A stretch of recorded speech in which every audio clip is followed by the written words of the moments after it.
Everyone's heard about the gorillas of the Congo and the orangutans of Borneo, and we all know about those cheeky monkeys in India that'll steal anything that's not nailed down. But here, just outside of Nagano, is the Jigakadani Monkey Park, home of the infamous snow monkeys. Any brochure or website about Japan has photos of these playful guys. They're almost as iconic as Mount Fuji.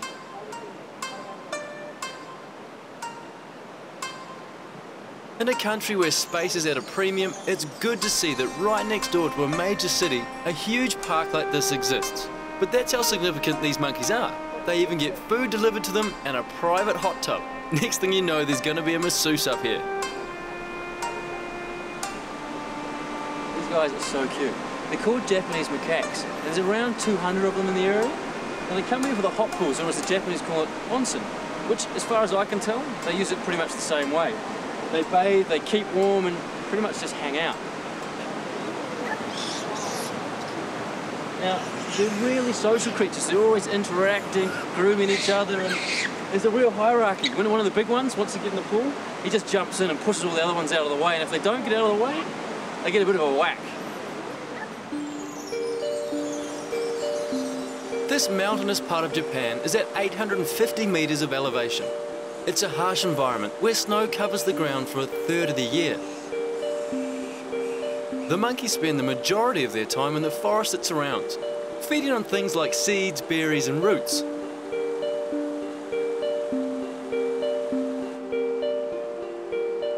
People call this place Hell's Valley because of the steep rocky cliffs and boiling water that bubbles and steams out of the earth. But for the monkeys, it's a haven where they can escape from the freezing cold and warm themselves in the hot spring.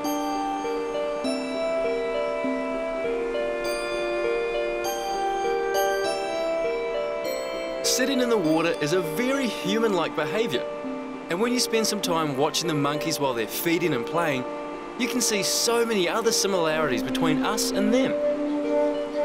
They have these big, expressive eyes and watch everything that's happening around them.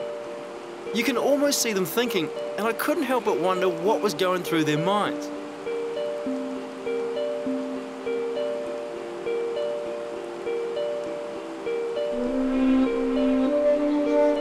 Macaques are often the subject of Buddhist myths. And you know the saying, hear no evil, see no evil, speak no evil? Well, these guys are thought to be the inspiration behind that. Snow monkeys also have strong social bonds, forming troops that are much like a family. And they even share the job of raising their young, which, by the way, are the most adorable things you'll ever see. Every day, keepers come into the park to feed the monkeys and also watch over the visiting tourists to make sure people don't get too friendly with the macaques. While the monkeys might seem tame, they're still wild animals. And the goal of the park is to conserve the snow monkeys as their habitat slowly shrinks. These guys are incredibly cute and highly intelligent. They've been observed learning and inventing new behaviours. Young monkeys have even been seen rolling snowballs to play with, just like a human child would. I could easily have spent the day just watching the monkeys running around and acting up for the tourists. But I had plenty more to see just up the road in Nagano.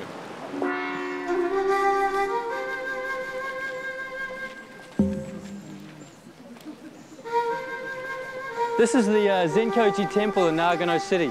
It's been around since the 6th century and it's regarded as the birthplace of Buddhism in Japan. It's so significant, in fact, it's a Japanese national treasure. And I think it's going to be really interesting to have a look around. Apart from being interesting, it's also really educational and very enlightening, with lots of incredible history.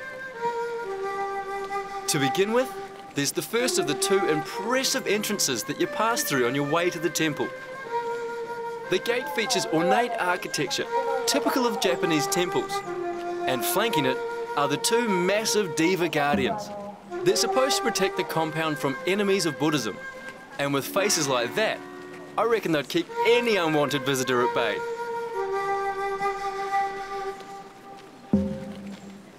Once inside, the street is lined with traditional Japanese gift shops, that lead the way to the second and final gate. Here you can buy good luck charms, incense and other trinkets, many of which are purchased as gifts or offerings to the temple.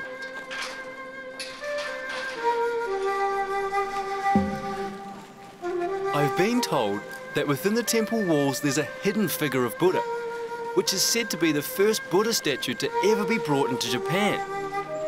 The commandments of the temple require the absolute secrecy of it, prohibiting the statue to be shown to anyone, including the chief priest.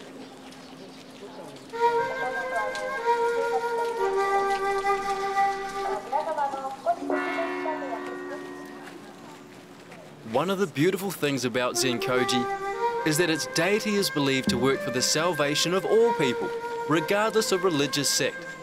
Therefore, it has been highly revered for many centuries by people from all walks of life, from the Japanese imperial family to political leaders and the general public. Then there's the history and meaning behind everything you look at. All the ornaments and statues are ornately decorated with carvings and symbols that hold great significance. Watching others, I noticed that there's a really nice and simple ritual they follow when entering the temple, and I couldn't help but take part. After washing my hands in the fountain, I burned some incense and waved the healing smoke over me. The incense smoke is said to purify the surroundings. Then it was interlined to be blessed by the chief priest as he made his way back to his residence. People line up in their dozens to receive the priest's blessing. And while I might not be Buddhist, it sort of made me feel good anyway.